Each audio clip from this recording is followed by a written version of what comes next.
Hello, everybody. Welcome to Pearls of Wisdom. I have, as you can see, a new camera, and I hope now the tone works better than last time. It's kind of a little bit the struggle because one of the issues is I have very, very bad internet. I have to rely on a telephone hotspot. And I don't know if this is the reason or whatever, but anyway, I'll try my best.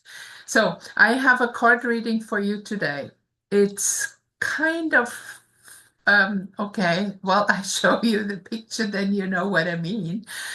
It's so accurate that it nearly blows me away again because this is just absolutely amazing.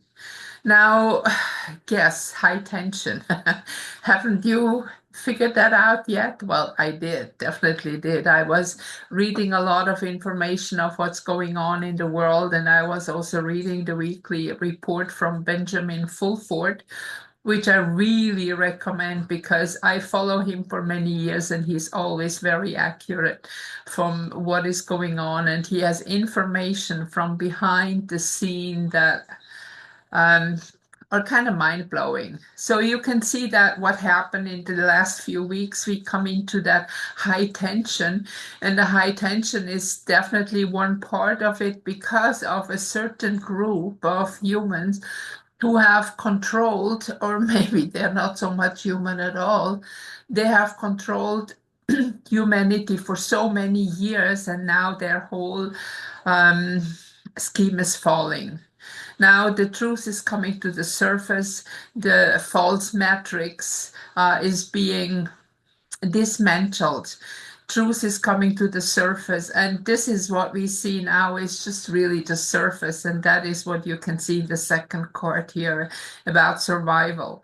We can also say very clearly that if it would go on like this, our Earth would have no chance of survival.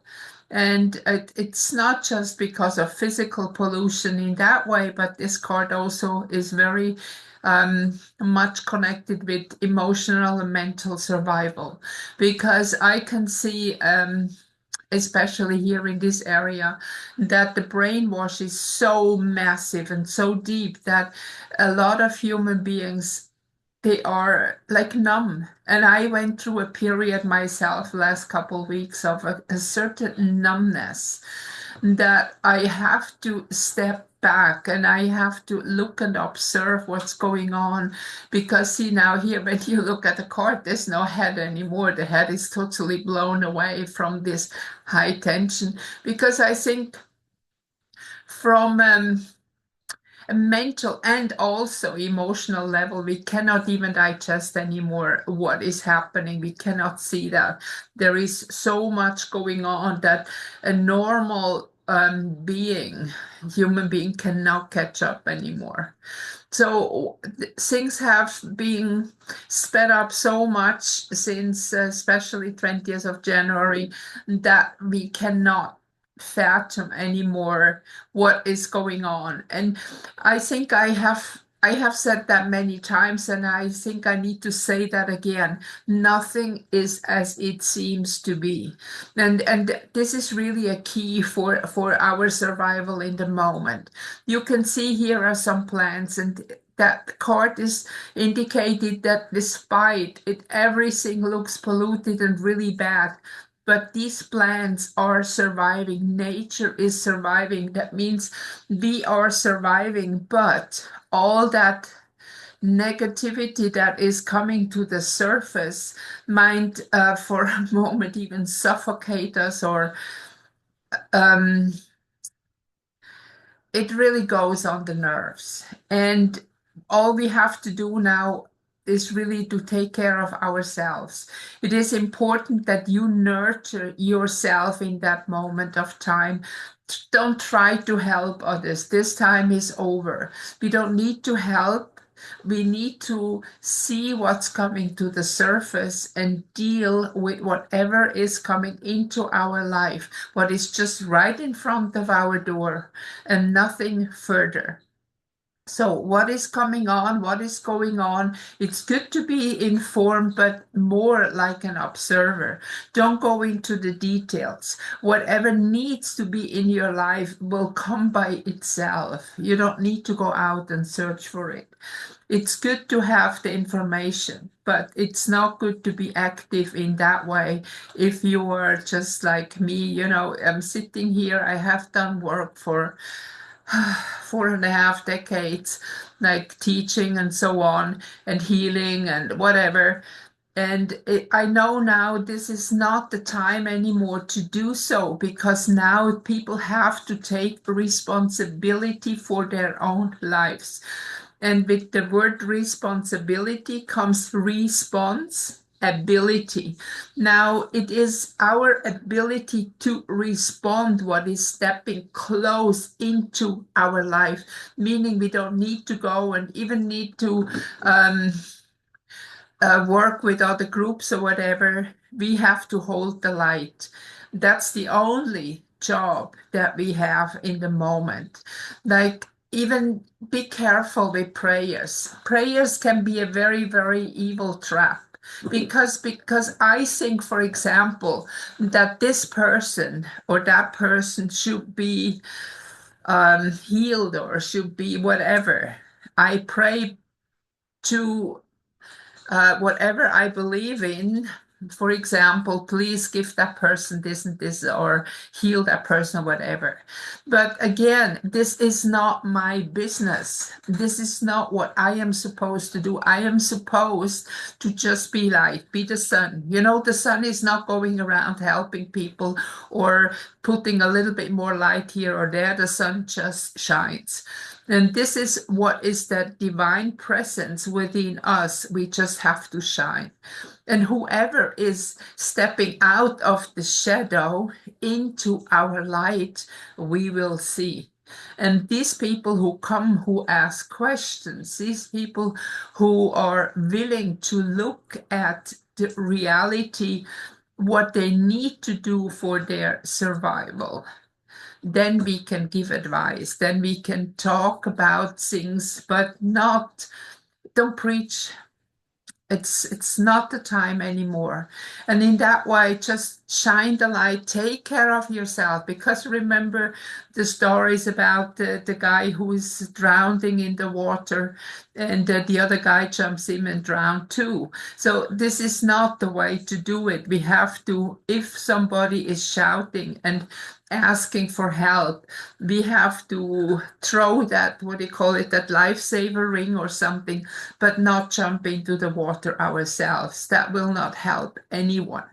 So it's a very clear indication that we have to endure that high tension, that this is part of looking also at the situation, at the whatever's coming up, and learn to survive within this energy of high tension and take on what is yours, but don't go and seek for things what is not yours.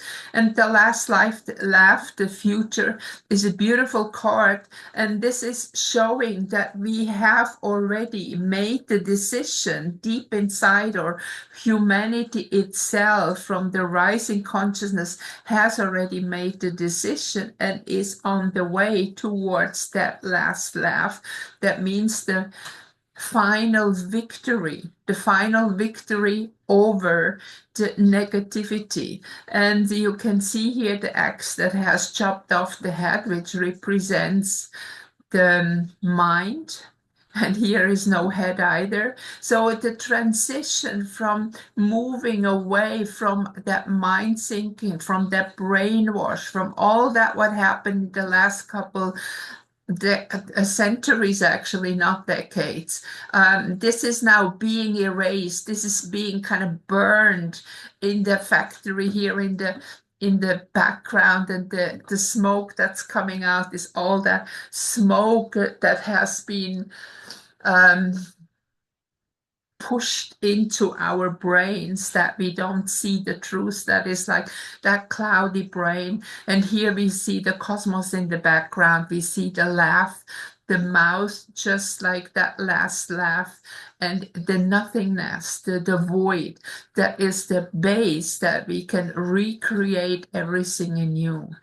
So this is a very powerful information that we have here, and I'm really glad that that is so clear, so very, very clear what we see here. We are already, say maybe 60, 70% on the path towards victory, definitely past 50%. It's not anymore 50-50. We have moved past that. But it's like, for example, again, when you move house, this is such an easy sample to explain and to understand. It's like you have maybe already done 50, 60% of the work. The new house is already rented. Everything is already there. There's already the installation are done or the new house is built or whatever. But now it is like to clean out the rest and to look at the dirt. And have you ever pushed out the fridge after a year or so and clean behind it? Well, it's more or less what it looks like. And this is now that cleaning out of that old that's still holding us back. And it's so important to understand that what is holding us back is the habit of the old matrix, of the false matrix. Now we have to burn that. We have to let go of all of this information, and we really have to relearn that our life has never been intended to be work of 8 to 10 or more hours. I was teaching workshops in Asia, in Hong Kong and places like that. And there was one guy and he said, well, I cannot do that. I have to work till 8 or 9 o'clock in the evening. And I said, why? "Yeah, but your working time is generally, I don't remember, say from 8 to 5. They said, yeah, that's true. But I have to work longer. So I said, why? I said, well, otherwise I lose my job. I said, well, why don't you quit and look for a better job? They said, you know what, 10 people stand behind me who want that job. So if I don't put in more, like every day, another 3 hours or whatever, I lose the job and I will not find another one that I have to work less. So this is how they take advantage of people, how they blackmail them. And even with that job, especially Hong Kong, you can hardly survive. You have no idea how expensive apartment is. An apartment that is maybe the size of my bedroom and bathroom. It's there 3 rooms, and you can hardly walk around. This is insane, and this is not just Hong Kong. This is many, many other cities like that too. It's just that I have more experience here in this area of the world. So it is important that we let go of all that, that we see, that we come away from that habit, that we start to create first, visualize the life we would like to have, visualize people who are helping each other and not just competition, but supporting each other. And this is the way that we slowly move out when we look at what we had, and we start to visualize the future of a more harmonious, more beautiful world, that we can thrive, that we can be active, that we can be creative, that our life is just beautiful again. And this is where we are going, but it's up to us, to each individual. Do you want to go there? Do you trust that you can go there? Can you live through this high tension, through all the doubts and through the unlearning of that old dogma, so that you can start to create a life that is far beyond that what you know. And a very, very good thing is to just scribble. That might be sound silly, but you know what? That helps a lot. I have seen sometimes when I sit somewhere and I ponder something and I just have a pencil and I just scribble a little bit like leaves or just patterns, geometrical patterns. I did that in my calendar at one point. This is a month calendar, has little squares, and I was scribbling each time an old day that was already gone, and I was amazed what came out. So, it's not just about that is beautiful. It was not, but it showed things that really happened in my life.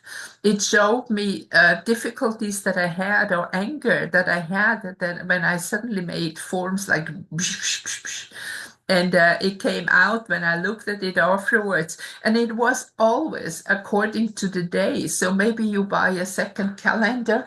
I have something like this. This is just now empty now, right? And you can maybe just every day just make one of these little squares, just scribble into it. That could be a very nice therapy to let go. Or maybe one day you have a beautiful idea what you really would like to do, and that probably will express itself too. Okay, so next reading coming up will be the full moon. So we have the first ascending moon in the Chinese lunar calendar of the wood snake. And it's always the first moon cycle that is more or less showing, it's like the microcosmos of the macrocosmos that shows the whole year. So you can see how it started with an immense tempo of things changing. I wish you good luck, and I want you to please consider that you are number one in your life. I hope that helps, and I see you again soon. Bye bye for now.